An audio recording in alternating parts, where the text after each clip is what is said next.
Hola, bienvenidos a todos ustedes. Mi nombre es Eder de la librería cristiana Sola Gracia y para mí es un gusto que nos acompañen nuevamente como cada semana lo hacen y pues sin duda alguna va a ser un tiempo bastante interesante el que hoy vamos a charlar y antes de iniciar les voy a pedir de favor que compartan la transmisión, compartan esta charla con sus contactos que tengan por Facebook o por WhatsApp. Así es que les voy a dar unos minutos, unos segundos para que lo puedan hacer. Y pues bueno, la verdad es que en estas semanas hemos tenido charlas bastante interesantes, charlas que pudiéramos pensar que no están relacionadas con el tema del cristianismo. Sin embargo, recuerden que el cristiano debe de debe de ver de manera bíblica todas las esferas de la vida, incluyendo la esfera política. Desafortunadamente, eh, debido a la falta de instrucción, a la falta de preparación pues, de muchos pastores, de muchos maestros en este campo, en esta área, pues no se nos ha instruido de manera correcta, de manera sensata a través de este tema que es bastante importante. Y bueno, una vez que ya han estado compartiendo esta transmisión, les voy a pedir de favor que nos escriban de dónde nos están observando. Y bueno, le voy a dar la bienvenida a nuestro hermano Alberto. Hermano, buena noche. Buenas noches, saludos cordiales, Eder, y a toda tu audiencia. Pues bueno, gracias a Dios, ya transcurrió casi una semana después de la última transmisión. Se recibieron muchas preguntas, muchos comentarios, hermano, y nuevamente muchas gracias por su tiempo. Sé que las actividades que tiene usted son bastantes y bueno, agradecemos un servidor y toda la audiencia que nos pueda brindar este tiempo para platicar, hermano. Cómo no, con muchísimo gusto, Eder. Y bueno, Ajá, dale. perdón, hermano. Y bueno, durante la semana estuvimos comentando un poco acerca del tema que hoy vamos a tratar. La verdad es que es un tema, creo que va a surgir muchas preguntas, hermano. Y bueno, básicamente es Venezuela, una mirada objetiva. Y antes bueno, para iniciar la charla, hermano, me gustaría preguntarle, para poder entender el tema de Venezuela, ¿qué conceptos o qué forma de pensar debemos tener? Vamos a hacer al revés un momentito. Dime tú cómo ves el problema de Venezuela desde México. ¿Cómo lo ves Híjole, tú? bueno, ¿cómo lo veo, hermano? La verdad es que son más de 12 años en el que el pueblo de Venezuela, desde mi perspectiva, hermano, que el pueblo de Venezuela pues llora, gime. Después de estos años, debido a una muy mala elección que el país tomó hace años, hoy creo que se vislumbra algo diferente. No estoy diciendo que sea algo bueno o lo mejor para el país, pero creo que algo diferente que posiblemente les dé un respiro. No creo que sea lo mejor debido a que pues la persona que va a tomar posiblemente las riendas del país, pues es de un corte socialista, ¿no? O izquierda. Eso de manera general le puedo decir, hermano. Es que no es así, Eder. Estás en un engaño y hay mucha gente que está en un engaño. Hay gente que cree que este señor va a tomar las riendas del país. No, es un show mediático, un circo que va a producir otra frustración, ya está produciendo otra frustración, otra amargura, cuando la gente se da cuenta que es un show mediático, un circo montado por la oposición socialista. ¿Okay? Tú empezaste la conversación preguntando, bueno, ¿qué concepto hay que entender aquí para poder apreciar la situación de Venezuela y ver cómo es realmente más allá de los shows mediáticos y los circos y todo eso? Bueno, el concepto de mala oposición. Nosotros en América Latina tenemos la desgracia de tener un mal sistema de gobierno. En todos los países igual. Mal sistema de gobierno. Un sistema socialista, estatista, mercantilista, con privilegios para unos pocos, dominio de las ideas socialistas, dominio de los partidos socialistas, todos los partidos son socialistas, la gente también, aunque te diga, no, yo no soy socialista, pero quiero el Estado que se ocupe de la educación y la agricultura y la industria y el comercio y el trabajo y la salud y tal. Pero bueno, ¿ok? Tenemos ese problema, entonces los gobiernos son socialistas y la oposición también es socialista. Tanto la dirigencia opositora como las bases opositoras. ¿Ok? Por eso, por ejemplo, ayer se eligió a un socialista presidente de El Salvador. Ahora, ese socialista es muy parecido a Guaidó, el presidente, entre comillas, fantoche que ha puesto ahí la oposición socialista de Venezuela. ¿Ok? Nayib Bukele y Juan Guaidó se parecen bastante. Pertenecen a esa izquierda posmoderna, millennial, que habla un lenguaje enrevesado, gente relativista. Son de izquierda por inercia. Son de izquierda por inercia, porque ahí va la corriente, pues, y ellos están ahí. Ninguno es de derecha, porque ninguno habla de privatizar, desregular, abrir la economía, reducir las funciones del Estado y por lo tanto sus poderes y sus recursos. No, eso no habla ninguno de ellos, ni Nayib Bukele ni Juan Guaidó. Gracias a Dios, ahora en América Latina tenemos un barómetro, un termómetro, si quieres, un patrón de medida. Se llama Jair Bolsonaro, el presidente de Brasil. ¿Okay? El hombre está firme en contra del marxismo cultural, pero también en contra del marxismo clásico. O sea, es liberal clásico en economía y es conservador en asuntos de gobierno, moral, política, etc. Entonces, ahí está. Ese es realmente un político de la derecha buena, de nuestro lado. Ese es uno de los nuestros, se llama Jair Bolsonaro.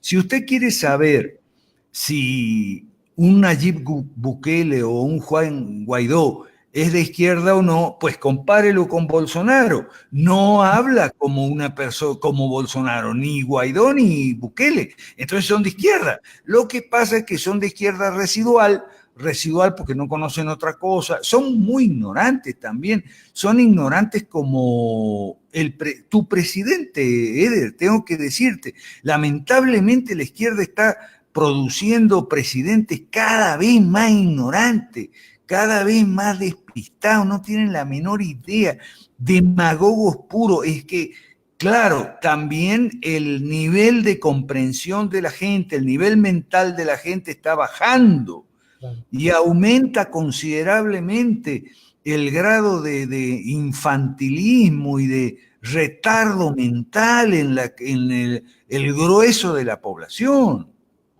De manera que se tragan muy fácil las mentiras. Por ejemplo, que Nayib Bukele es de derecha, es de centro derecha. No, Por ejemplo, que Juan Guaidó va a abrir un respiro y va a una transición y tal. No, tampoco, Eder. ¿Qué Ok. más? ¿Qué preguntas más tienes? Dale. Regresando a lo que comentaba usted, que es un socialista puesto por socialistas, hablando de Guaidó, entonces Ajá. quiere decir que el socialismo de Venezuela es el que actualmente tiene las riendas del país, es el que ha puesto a este hombre.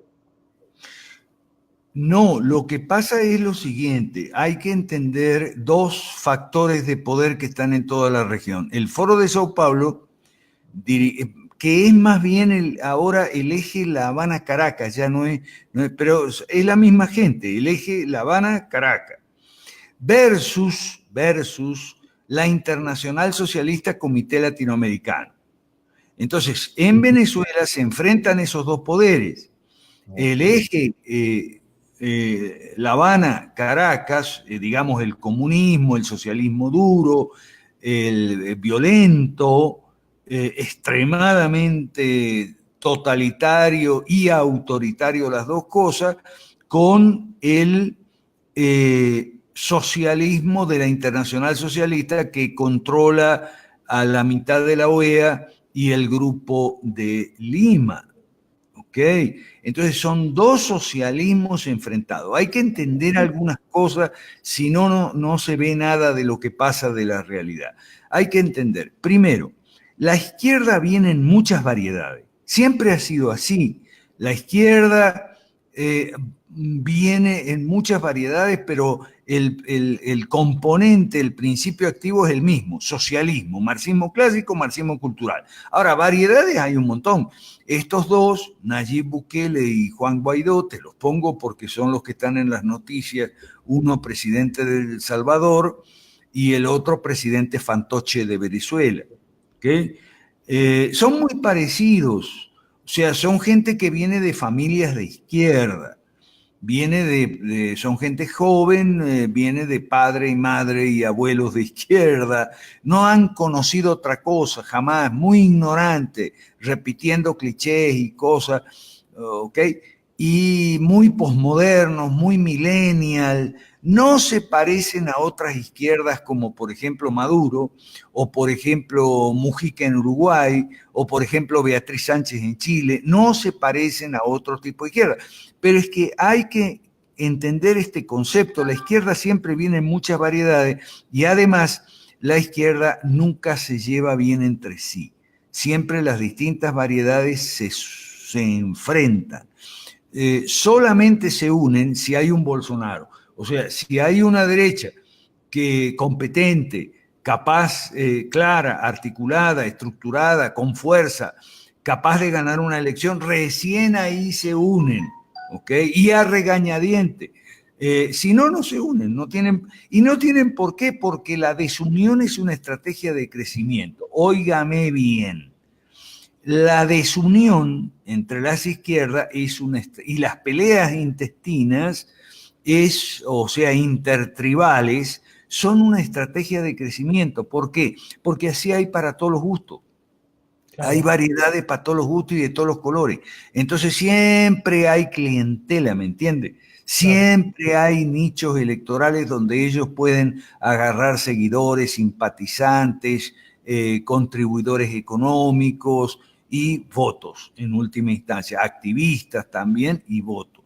Entonces esas son cosas que hay que tener en claro, Eder, para entender lo que pasa en Venezuela, para entender lo que pasa en El Salvador, en México y en general en América Latina. Adelante. Gracias. Esto me hace pensar, hermano, a lo mejor en un ejemplo un poco burdo, como aquel niño que va a la tienda y ve una variedad de paletas, una de sabor uva, una de sabor fresa, una de cereza, y el niño muy emocionado frente al stand de dulces, no sabe cuál escoger, ¿no? Pensando que es una variedad. Sin embargo, sigue siendo la misma paleta, dulce, pero con un sabor distinto, ¿no? Y un colorante, un sabor y un colorante distinto, pero es la misma paleta. Sí, Claro. es bueno el ejemplo. Fíjese, hermano, que al menos aquí en México, en Puebla, hablando particularmente del estado en el que vivo, sucedió algo muy parecido en las alianzas políticas entre partidos de derecha aliándose con partidos de izquierda. Entonces, la gente tenía para escoger. Claro, pero es que no son partidos de derecha. La gente cree que el PRI y el PAN, por decir algo, son partidos de derecha. Sobre todo el PAN, que alguna vez fue de derecha, y el PRI fue neoliberal en los 90 con Carlos Salinas de Gortari y después con sus sucesores priistas y demás. ¿Ok? Pero ya no. O sea, vuelta y lo mismo. Gracias a Dios tenemos una vara de medir ahora. Bolsonaro. Se parecen a Bolsonaro. O sea, hablan de privatizar, desregular, abrir la economía, bajar las funciones del Estado, suprimir ministerio, bajar el gasto público, bajar los impuestos, reducir impuestos y también eliminar impuestos. ¿Hablan de eso? No, nunca.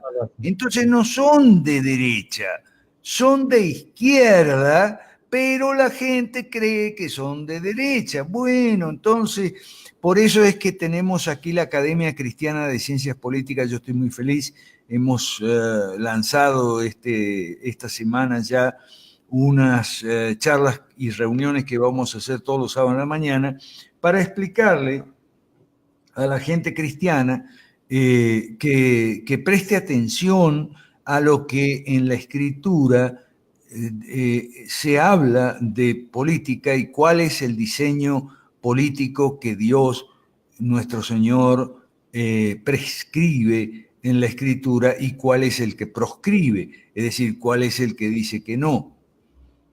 Hermano, ajá. Perdón, Arlington Baca hace una pregunta bastante interesante de lo que acabamos de comentar, hermano. ¿La derecha no podría ser la misma estrategia de crecimiento de la izquierda diversificándola? Bingo, Arlington Baca, se ve que estás estudiando. Oh, claro, Arlington Baca. ¿Y por qué te crees que yo me opongo a todos esos tipos que dicen la derecha debemos unirnos? No, no debemos unirnos. Ok, cada quien que haga su camino separado, salvo los que tengamos coincidencias fuertes en puntos importantes. Por ejemplo, los que compartimos el programa 5 Reformas, esos estamos unidos, ¿ok? Ahora, los de la derecha que no quieren compartir el programa de las 5 Reformas, Arlington Baca, no hay problema, por mí que sigan separados. No, yo no soy un fanático de hay que unirnos la derecha. ¿Por qué? Por eso mismo que vos estás diciendo, Arlington Baca, de manera muy inteligente. ¿Podemos copiarnos esa misma estrategia? Yo creo que sí. Otros creen que no. Bueno, en fin. Gracias, Eder. Hermano, en estas últimas semanas en las cuales Venezuela ha estado en el noticiero de muchos países, también hemos visto en redes sociales, específicamente entre perfiles de creyentes, que le voy a ser muy honesto, considero creyentes muy serios, muy honestos, tanto de fuera de Venezuela como aquellos que viven en Venezuela, y que hay una constante. La constante es que qué bueno que este hombre ha levantado la mano para sacar a Maduro. Pero es que no va a sacar a Maduro, pero es que esa es la chinche mental, el cachivache que tienen en la cabeza. Este hombre va a sacar a Maduro. No va a sacar nada. Es un fantoche. Es puro circo, puro show mediático. Y gracias a Dios, mucha gente ya se está dando cuenta. ¿Ok? Por ejemplo, te voy a poner un ejemplo. Lo de la ayuda humanitaria son 4 bolsas de arroz. Para eso los chavistas tienen miles de bolsas de arroz para repartir. 4 bolsas de arroz. Entonces ahora ya está diciendo el señor Fatoche que no, que lo que pasa es que los chavistas nos roban la ayuda. Claro, porque la ayuda humanitaria no aparece en ninguna parte. Entonces, como no aparece en ninguna parte, ¿qué hacen? Mienten, porque son mentirosos. Llevan 20 años mintiendo, Eder. La oposición venezolana, 20 años mintiendo. Y entonces ahora, no, que se roban la ayuda humanitaria. Por favor. Ahora, entonces, eso sí, pero un temita, ¿no? Gracias a Dios que todo va a quedar en una fantochada y un circo. Gracias a Dios que todo va a quedar en una fantochada y un circo, y todo va a quedar en otra desilusión, otra decepción, otra frustración de los que han creído. Yo nunca creí en ese fantoche y la fantochada, nunca creí en eso. Pero bueno, los que creyeron ya están bajando a la tierra, ya están bajando de las nubes, ya están poniendo el pie en la tierra. Gracias a Dios todo eso va a quedar ahí, porque hubiera podido pasar algo peor. Si los halcones de Washington, es decir, los neocons, hubieran podido hacer de Venezuela una nueva Nicaragua. O sea, ¿qué pasó en Nicaragua? Estaba el sandinismo en la década de los 80. Entonces, se formó una guerra civil internacional, como son casi todas las guerras civiles. La guerra civil pura no existe, ¿ok? Son guerras civil internacional, o sea, guerras civiles con dos bandos que se enfrentan y cada uno con sus propios apoyos externos, ¿ok? Bien, eso sucedió en Nicaragua por 5 años. Desde 1985 hasta 1990, ¿ok? Y fue algo horroroso, horrendo. Muchas muertes, muchos abusos de ambos lados, ¿ok? Y, por supuesto, apoyos externos de ambos lados. Finalmente lograron sacar al señor Ortega. Pero entonces vinieron 3 presidentes de la derecha mala y de la izquierda socialdemócrata, que fueron pésimos. Los gobiernos de la señora Chamorro, de Alemán, de Bolaño, en fin. Y después volvió Ortega. En 2006 volvió Ortega y ahí todavía está. Entonces, y costó mucha sangre, muchas vidas humanas de ambos lados, y eso yo no quiero para Venezuela. Hermano, y gracias a Dios eso no va a pasar, porque no va a haber intervención norteamericana, no va a venir Rambo de allá de Washington y se va a meter en Miraflores para sacar a Maduro y a Diosdado de una oreja. Lo que sí está sucediendo es que esto crea mucha amargura y mucha frustración en la base opositora y mucha división. ¿Por qué? Porque como ya estaban ilusionados que vamos a salir de Maduro, los días de Maduro están contados, bla, bla, bla, entonces empezaron a pelear sobre qué había que hacer con Maduro. Unos decían que a Maduro había que darle una amnistía, esto principalmente Guaidó y alguna gente que anda con ellos. Pero las bases opositoras no. La base opositora quería, no, a Maduro hay que colgarlo de una cuerda como a los criminales nazis en Nuremberg, y empezaron a llamarle a los otros traidores y colaboracionistas y qué tal y qué sé yo. Una división tremenda en las filas opositoras. Eso ya se está produciendo, uno lo ve en las redes sociales, los comentarios, junto con la frustración y la decepción, junto con, repito, la desilusión de quienes se ilusionaron. Yo nunca me hice ilusión. Hermano, de hecho, ¿qué es lo que el pueblo de Venezuela debe esperar? O sea, siendo fríos, objetivos, la comunidad cristiana principalmente, ¿qué debe de esperar? ¿Cuál debe ser su postura respecto a Guaidó? Bueno, ya va.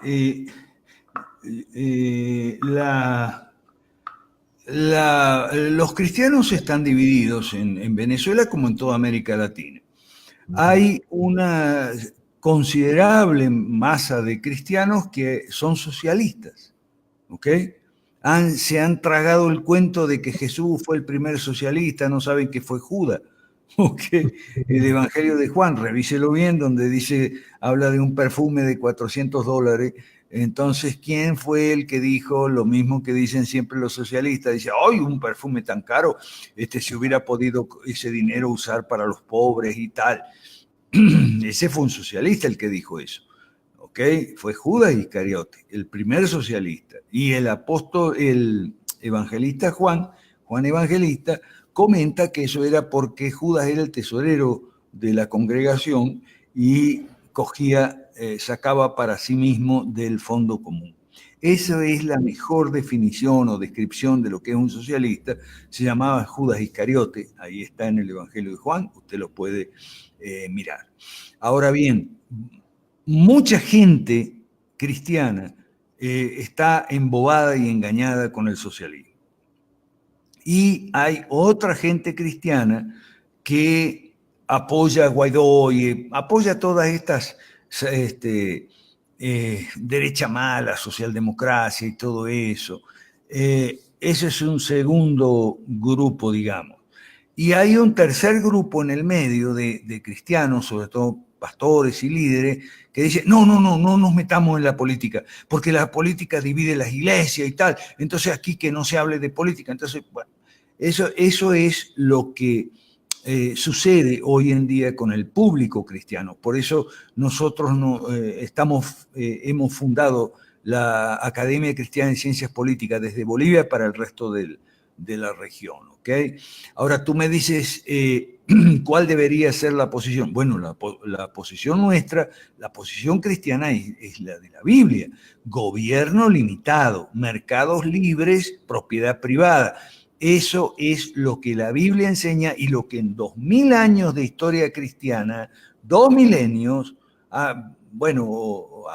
sí, hasta hace 100, 80, 100 años, todo el mundo cristiano estaba de acuerdo, a pesar de diferencias teológicas que pudiera haber entre ortodoxos y no ortodoxos en las iglesias orientales, católicos y no católicos en las iglesias occidentales, pero ¿cuál es la postura bíblica acerca del gobierno? Todo el mundo estaba claro, gobierno limitado, o sea, un gobierno solo para seguridad, justicia, obras públicas y nada de educación y salud y jubilaciones y atender a las viudas de los huérfanos, que es una tarea de la iglesia, no es del Estado.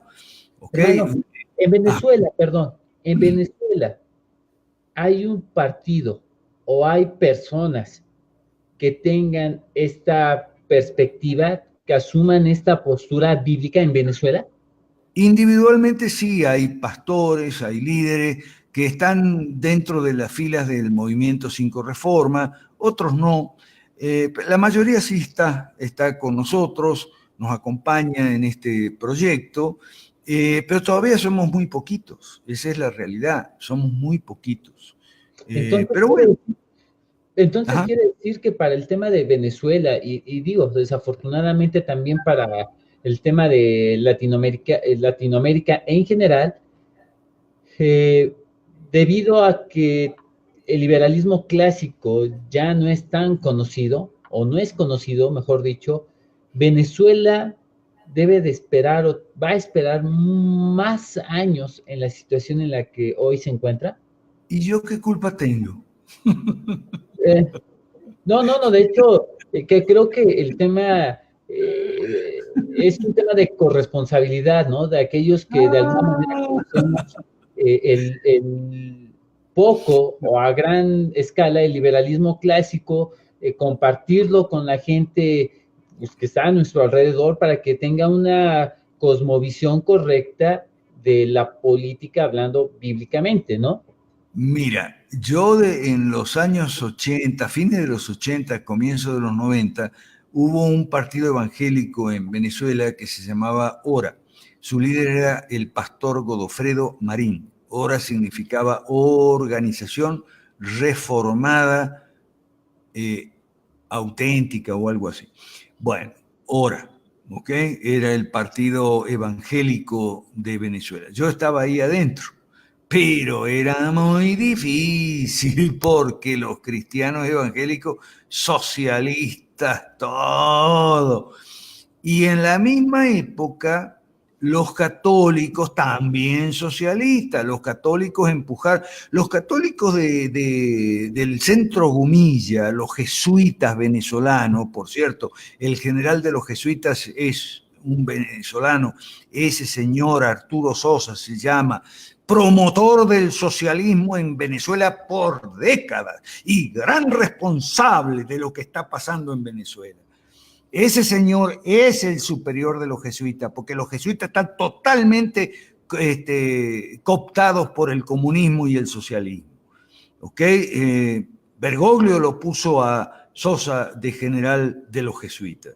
Yo conozco a Sosa desde los 70, que estaba promoviendo el socialismo, uno de los más activos promotores del socialismo en la Universidad Católica, que no era nada católica, era más bien marxista. De ahí me echaron a mí me han echado de varias universidades los marxistas en todo el continente. Entonces, en esa época ya ellos empujaban mucho a favor del socialismo y después, no sé, una iglesia grande, por ejemplo, en Caracas, me acuerdo, la iglesia de un pastor argentino que se llama, todavía está ahí, ahora se arrepintió, ¿no? Entonces también empujando el socialismo. Me acuerdo que ese señor hacía vestir de camisa roja a los jóvenes de su iglesia, y era una iglesia grande, ¿ok? Entonces, ese es el panorama que tenemos en América Latina. No es muy distinto en Perú. Conozco la historia del pastor Humberto Lay y el partido que él fundó, otro cristiano socialista. En Guatemala, el pastor Harold Caballero, él no es socialista, él fue alumno de Manuel Ayau y tal, pero no se junta con puro socialista nomás, porque dice que bueno, que no se puede, que esto, que lo otro. Ahí ese es el panorama que tenemos. Entonces, por supuesto que no hay salida a corto plazo en Venezuela, no hay salida inmediata a este problema a corto plazo y de inmediato. Y yo lo vengo diciendo, y nosotros, lo de 5 Reformas, todos lo venimos diciendo, tenemos un comunicado, síganos por las redes sociales, hemos sacado un comunicado sobre Venezuela hace poco. Ese es el problema de América Latina. Ahí está Bukele en El Salvador, ahí está el señor López Obrador en México, ahí está la América Latina, sigue dominada por la izquierda, sigue la hegemonía ideológica de la izquierda, y aún presidentes que se suponen que son de derecha, su forma de pensar, su forma de concebir el Estado, el gobierno, es la misma de la izquierda, la misma del manifiesto comunista, salvo ¿quién? Jair Bolsonaro en Brasil. No es nada alentador el panorama, hermano. Bueno, hermano, pero es que nosotros los cristianos tenemos la culpa. Yo lo digo siempre, nosotros los cristianos tenemos que hacer una autocrítica muy fuerte. No hemos sido luz del mundo, no hemos llevado la luz del conocimiento a la gente, porque dentro mismo de las iglesias cristianas evangélicas hay ese terror a la política que es generado por un terror previo, que es el terror a los libros. Hay una gran ignorancia en el mundo evangélico. Por eso nosotros en la Academia Cristiana de Ciencias Políticas vamos a poner una librería también. Te vamos a copiar a vos. Vamos a poner una librería, una biblioteca, sí, porque vos, Eder, estás haciendo publicaciones, sola gracia, y no solo librería. Entonces, hay una gran ignorancia, porque, bueno, se considera que el conocimiento, la academia, la erudición, no es algo agradable a Dios, pero uno ve en la Biblia todo lo contrario. El libro de Proverbios encomia el cultivo de la inteligencia, y eso es lo que no ha sucedido. Entonces yo creo que el panorama no es alentador, pero la falla está en nosotros. Nosotros no hemos sido sal para la tierra en América Latina, sal en el sentido de preservar, ¿ok? No de dar gusto, sino de preservar. O sea, y por eso es que tenemos hoy en América Latina tanta oscuridad y tantas degeneraciones. ¿Ok? Yo soy de los que estoy convencido de que hemos fallado nosotros. Hermano, de hecho, muchos comentarios de creyentes en Venezuela, en un momento de intercambio de ideas, creo entender el porqué de la siguiente respuesta que dan hacia los que estamos afuera. Y esas respuestas son, es que tú no vives aquí, tú no has sufrido lo que nosotros hemos sufrido, es que quién eres tú, etcétera, etcétera. O sea, de alguna manera lo entiendo, creo que es la frustración de no ver una salida. Y Es que con un... no la hay, no la hay. No hay esa salida, porque la salida es tipo Brasil, tipo República Checa, o sea, un partido de derecha que vaya creciendo, se vaya haciendo fuerte, robusto, capaz de incidir, visible y adquiriendo peso y densidad, ¿ok? Entonces sí puede hacer una negociación, presión, combinar negociación, presión, como fue en la República Checa y en todos los países que salieron del comunismo de Europa Central y Oriental, después en Asia, después en África, para obtener unas garantías para elecciones medianamente limpias, pero eso sí, con supervisores o no sé cómo, personeros en cada mesa, porque los votos no se cuidan solos. La gente lamentablemente ignora verdades políticas fundamentales, como que los votos no se cuidan solos. Si tú tienes votos, tienes que poner gente a cuidar esos votos porque los votos no se cuidan solos. Entonces, tener unas mínimas garantías electorales y ganar una elección, como hizo Bolsonaro en Brasil. Esa es la salida, esa es la solución. Ahora, no es en lo inmediato, porque te dicen lo mismo, nos dicen a los venezolanos, yo me considero venezolano, a los venezolanos que estamos afuera, tú no puedes hablar, tú no puedes opinar, porque tú estás afuera. Pero eso es una cretinada, discúlpeme. O porque tú eres extranjero no puedes opinar. O sea, sigue siendo una cretinada. O sea, tenemos la gente está muy cretina. Cretina es el que no razona, el que no es capaz de discernir en los hechos, advertir las causas, los efectos probables, anticipar las consecuencias de las acciones. Eso es un cretino y lamentablemente los cretinos forman una masa enorme de gente, incluyendo dentro de las iglesias cristianas. ¿Qué le vamos a hacer? Entonces, el cretino te dice siempre lo mismo. No, es que nosotros estamos sufriendo mucho. Sí, pero hermanos queridos, el hecho de que tú sufras mucho no debería impedir que veas la realidad, que veas que te están vendiendo una fantochada, un circo con eso de Guaidó y tal. Pero entonces, bueno, se molestan, se enojan. En las redes sociales a mí me tiran cualquier cantidad de piedras. Bueno, en fin, ¿qué vamos a hacer? Hermano, entonces la culpa es de los cristianos, ¿no? Desde el lugar que nos toca, la responsabilidad y la culpa es nuestra. ¿Por qué? Por ignorancia, por miedo a hablar de política, por ignorancia, porque no sabemos de política. Entonces, pudiéramos decir que un consejo para los cristianos, no tan solo en Venezuela, sino en toda Latinoamérica, es aprendan de política. Exactamente, ni más ni menos.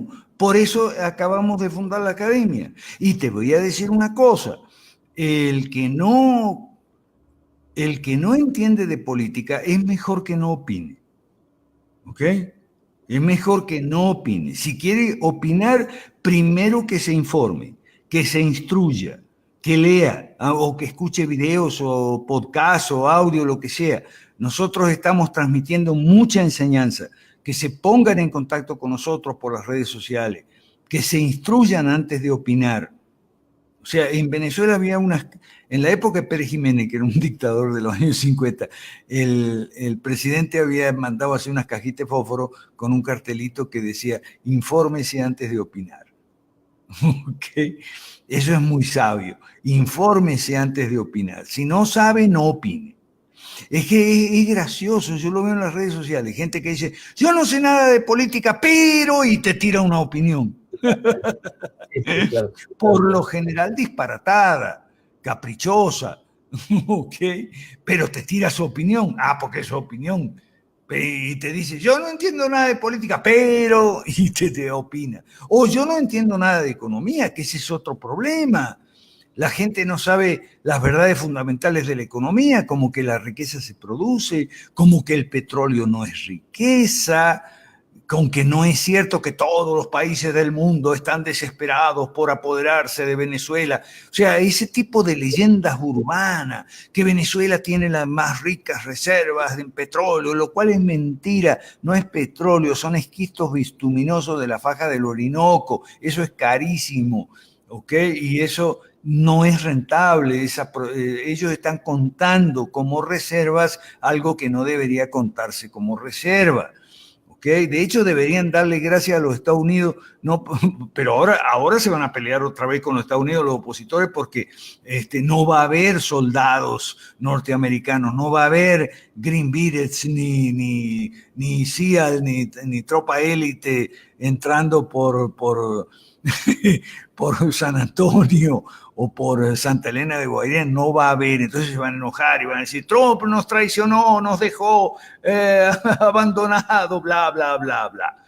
¿Ok? Entonces deberían estar agradecidos que Donald Trump sigue comprando petróleo venezolano. ¿Okay? No, y de hecho, hermano, si no, espero no equivocarme, pero creo que he leído por las redes sociales que lo que ya hay en Venezuela son tropas de los aliados de Maduro, es decir, de Rusia y de otros países, ¿no? Si realmente existiera voluntad de Estados Unidos, ya sus tropas estarían en. Ojalá que no, ¿eh? No venga. Mira, la guerra en Nicaragua fue terrible, Eder. Por favor, que no se repita el escenario de Nicaragua. Y para nada, todavía está el señor Ortega y su esposa Rosario Murillo en Nicaragua. Desde hace tiempón ya, desde hace 12, 13 años está todo. Bueno, por Dios. ¿Por qué sucede? Y bueno, porque la gente es socialista, y aunque te diga que no lo es, y aunque no sepa que lo es, lo es. Entonces tiene que, tiene que surgir un partido de derecha, un movimiento de derecha, un candidato de derecha, pero de derecha verdadera, ¿ok? Claro. Falsa, como Maduro que le dice ultraderecha a Guaidó, a Ramos Ayub, a Timoteo Zambrano, todos esos según Maduro son ultraderecha y tal. No es cierto. El día que haya un candidato como Bolsonaro y una fuerza política articulada, estructurada, apoyando a Bolsonaro, haciendo las cosas con la cabeza y no con, bueno, no voy a decir con qué, okay, pensando con la cabeza y no con el trasero, okay, ese día va a haber salida para Venezuela. Antes no. De hecho, hermano, por ejemplo, lo que pasó en Brasil con Bolsonaro fue que tanto cristianos protestantes o reformados como cristianos de diferentes denominaciones, aún los católicos, porque Bolsonaro, al parecer, si no me equivoco, hermano, es católico. Todos estos grupos de derecha trabajaron en común para llegar al lugar en donde ahorita están, ¿no? Así es lo que nosotros llamamos fusionismo, o sea, liberalismo en lo económico y conservatismo en lo social, político, cultural y de gobierno y demás. Eso se llama fusionismo, es un término que inventó en el siglo XIX un político español llamado Praxe de Mateo Sagasta, y en el mundo anglosajón difundió mucho en los años 50 Frank S. Meyer, un pensador y escritor de los Estados Unidos. Ese fenómeno, fusionismo, se dio como los dos componentes, digamos, de esta derecha buena. El liberalismo económico, que en Brasil, en la campaña de Bolsonaro, lo representó Paulo Guedes, que es un Chicago Boy, okay, que son los que hablaron de privatizar, desregular, reducir el Estado, bajar los impuestos, de esa manera alentar a la creación de empleos, suprimir las leyes malas, en especial las laborales y sindicales, o sea, ese componente. Y el componente conservador contra el marxismo cultural, que no es solo la ideología de género, sino también el relativismo posmoderno, la agenda ecorrojista, o sea, rojos disfrazados de verdes, y el antioccidentalismo, que muchas veces es racismo antiblanco y demás. Entonces, el día que en Venezuela, en México, en El Salvador, haya ese tipo de derecha, entonces va a haber solución. Si no, no. Y yo lo que veo es que realmente tantos años de socialismo le ha terminado por fundir el cerebro a la gente. Es lo que dice Olavo de Carvalho, el filósofo que es en gran medida el padre de la victoria de Bolsonaro. Tantos años de socialismo se le ha fundido el cerebro, la gente tiene el cerebro fundido y no puede pensar. Hermano. Entonces, el consejo, además de formarse, es pensar, razonar y tener trato familiar y frecuente con los libros. Los libros no muerden. Claro, claro, no te va a causar alergia, ni mucho menos tomar un libro. De hecho, nuestro hermano Hernando Ochoa, de aquí de México, hace un comentario, dice, escribe lo siguiente: una crítica que hace James White es: los comunistas supieron ganarle a Estados Unidos, pues se metieron por las universidades. Sí. El problema, dice, ya se corrió el mensaje, dice, es que los millennials están engañados por el socialismo y no conocen historia. De ahí, de pronto será que Estados Unidos sea socialista. Y pregunta, ¿qué piensa? Sí, claro, yo he leído y traducido mucho de Ben Shapiro. Ben Shapiro, seguramente el que hace la pregunta lo conoce, ha hablado extensamente de ese tema. Lo tratamos con Julio Camino. Usted puede buscar Julio Camino en Amazon. Hay varios libros donde yo apoyé la investigación de esos libros, y mucho se reproduce pensamiento, obras y ensayos y análisis de Ben Shapiro. El problema es, en Estados Unidos, que como bien dice ahí el autor del comentario, no sé quién es, ¿cómo se llama? Hernando Ochoa. Hernando Ochoa, ok. Como bien dice Hernando, se metió la izquierda y tal. El problema es que eso por el lado de la derecha, de la izquierda. Ahora, el problema también por el lado de la derecha es que los conservadores clásicos no están bien representados en el gobierno de Trump, y sí los neocons. ¿Quiénes son los neocons? Vamos a poner en claro ese término, porque hay demasiado neocons en el gobierno de Donald Trump y mucha gente los confunde con los liberales clásicos y conservadores verdaderos. Los neocons son unos tipos que no son exactamente iguales a nosotros, porque ellos ven el peligro, pero yerran o sea, aciertan en el diagnóstico, pero yerran en el remedio. Ellos todo lo quieren resolver con violencia.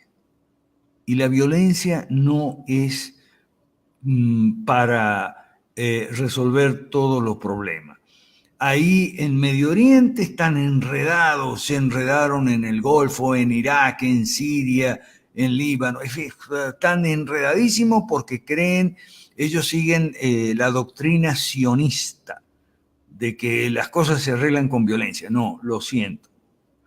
Entonces quisieron meterse en Venezuela y salieron ahí, especialmente Bolton, John Bolton, el neocon, que es el que está figurando ahora en relación con Venezuela, con bravuconada. Y esa bravuconada, yo lo he dicho últimamente en mis tweets, síganme por Twitter y por Facebook, esas bravuconadas de John Bolton, de mostrar un papelito amarillo donde decía 5.000 soldados en Colombia, esas bravuconadas o bravuconerías le dan argumento a la izquierda, porque ¿cuál ha sido el argumento fuerte de la izquierda en América Latina desde hace más de 100 años?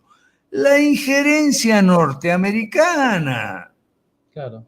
Entonces viene el señor Bolton a hociquear y mostrar un cuadernito que tenía anotados 5.000 soldados en Colombia. ¡Oh, ah! Entonces, justamente en el momento donde Bolsonaro está señalando y mostrando a toda la América hispana la manera de salir del comunismo, viene este idiota, porque es un idiota, de Bolton y todos esos halcones de Washington, que son todos neocon, a servirle en bandeja a la izquierda latinoamericana el argumento de la injerencia yanqui. Entonces, estamos mal.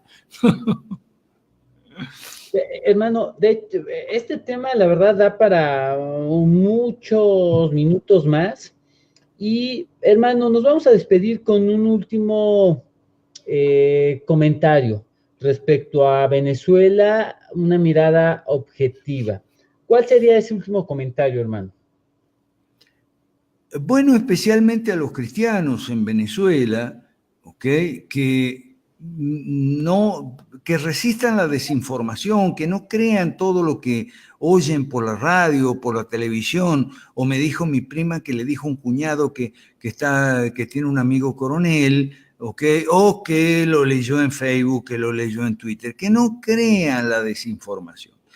Ese sería un comentario. El otro comentario sería que se pongan en contacto con nosotros para tener buenos recursos de enseñanza cristiana bíblica, ¿ok? En la academia tenemos muchos pastores y líderes cristianos evangélicos, pero también católicos. El presidente es el pastor Alejandro Huanca, que es un pastor evangélico, y la vicepresidenta es la ingeniero Angie Camacho, que es una líder católica. ¿Okay? Y entonces tenemos mucha enseñanza política cristiana y que sale de dos fuentes importantes. La primera y fundamental es la Santa Escritura, Antiguo y Nuevo Testamento, alrededor de 80 pasajes, o mejor dicho, 80 textos de diferente tamaño que tienen que ver directamente con la política. Nosotros allí basamos nuestra enseñanza. 60 en el Antiguo Testamento y 20 en el Nuevo Testamento. Esa es la parte central de nuestra enseñanza. Ahora, como la Biblia es un libro que se presta y se ha prestado históricamente en 2 milenios de historia cristiana a diversas interpretaciones, ¿okay? Porque eso, o sea, estudiamos esas interpretaciones. O sea, ¿qué interpretación le dieron a tales y cuales pasajes o capítulos o versículos en los siglos anteriores los cristianos de Oriente y de Occidente? Los pensadores generalmente estaban de acuerdo hasta hace 100 años en que hay una política cristiana marcada en la Biblia y es gobierno limitado, que hace más o menos unos 60, 70 años se llama liberalismo clásico. Ok. Para los que deseen mayor información como Yesenia Peña, pueden ingresar por Facebook a los perfiles de nuestro hermano Alberto Mansuetti. También pueden buscar los perfiles de 5 Reformas. También blog. Hermano, ¿cuál es el blog? Foro Liberal de América Latina.org. Es nuestra página web. Ahí hay un montón de contenido. Ahí están todos nuestros documentos. Ahí están mis artículos de la columna Pisando Callos. Ahí hay de sobra para conocer esta enseñanza. Y bueno, pues además es un proyecto político, no es solo una enseñanza, es un proyecto político que se inscribe en el marco de lo que es el Evangelio del Reino de Dios y es para la expansión de el reino, para la gloria de Dios y para la felicidad del pueblo. Ok. Pues bueno, queremos agradecer antes de despedirnos a todos los hermanos que se han contactado, a Malaquías Navas desde Venezuela, Yesenia, Jorge, Leti, Patricia, Shalom Pérez, Góngora Miguel, Arlington Vaca, Nicodemo Aguilar, Lucas Vega, Yuridia Pérez, Iván Gutiérrez, Walter Luna, Marco Cote, Mayra Castillo, Elena Mazariegos, Jesús Herón, Candelario Salazar, Víctor Beni, José Alberto Can, Moisés Carrillo, Rubén Cabrera, Carmen Anaya, hermano Hernando Ochoa, González Hernández Oscar, Evaristo de Anda, Juan Manuel Rodríguez, y bueno, infinidad de personas que se conectaron. Muchísimas gracias por estar con nosotros estos 55 minutos. Mañana vamos a tener nuestra sexta sesión de esta serie, nuestra sexta y última de esta serie, así es que les pedimos de favor que no se pierdan mañana esta sesión, que también estaremos hablando de un tema bastante interesante, así es que por favor, mañana en punto de las 8 de la noche, hora México, 11 de la noche, 10 de la noche Bolivia, 11 de la noche Argentina y demás horarios que de los hermanos que nos ven en diferentes países. Hermano Alberto. Y por favor, comparte este video y los esperamos mañana. Si no hay otro tema mejor, yo propongo que hablemos de América Latina 2030. Perfecto. Mañana América Latina 2030, por favor, los esperamos y muchísimas gracias a todos los que nos siguieron durante la transmisión y reciban un abrazo. Hermano Alberto. Buenas noches a todos.